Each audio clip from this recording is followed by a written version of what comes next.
Alright, it's time to download CodeIgniter and get our project set up. First thing to do is head over to ellislab.com/CodeIgniter, or you could just look on Google for CodeIgniter and it'll be one of the first results to come out. What we're going to go ahead and do is just download the framework. Just click download. And the version I'm using is 2.1.3, as you can see in the download. After this series you might get a little bit later versions with minor revisions. But the base of it's not going to change. What you learn here you should be able to continually apply in later versions. So I'll go ahead and open my zip file, and we have CodeIgniter and the version.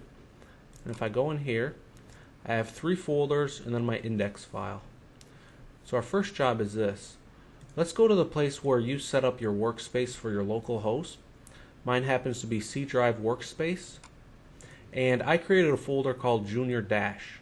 That's what I'm going to call the project for this series.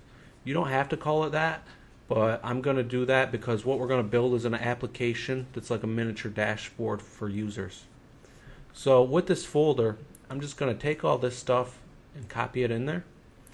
It's literally this easy, drag and drop to install. CodeIgniter is very nice. And I'll close out my zip file.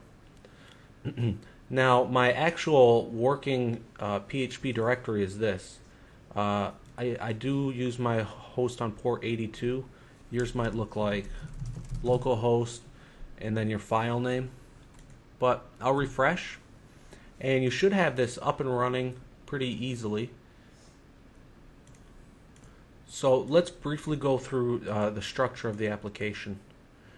We have a user guide, and the user guide is all HTML content. I could just drag this into here, and this content is the exact same content that's on the website. If you were to go to ellislab.com/CodeIgniter, you could scroll down to the CI user guide, and they have this table of contents. Now, don't be intimidated by all this stuff. I'm going to break it down for you so that you can get the most out of what you're going to use most often. A lot of these things we might not even use. So since that's already available online and most people have an internet connection all the time, you can just delete the user guide folder because it adds a lot of extra space. Next we have our system folder. This folder you never touch. This is the actual core of CodeIgniter, so just disregard that. All of our work happens in this application folder. So if I go in here, this is where all my code's going to go. And there's actually a lot of folders in here that we're not even going to use. So even though it looks like there's a lot of stuff, it's not as bad as you think. So let me go back. And what we have here is welcome to CodeIgniter. And if you have this, you've successfully installed it, and we're about good to go. The 3 folders we're going to keep our eye out on are controllers, views, models. Remember how we talked about that before? These are our main controllers, and this is how we're going to build our application. That'll sum it up for the installation. If you have any problems, feel free to ask a question.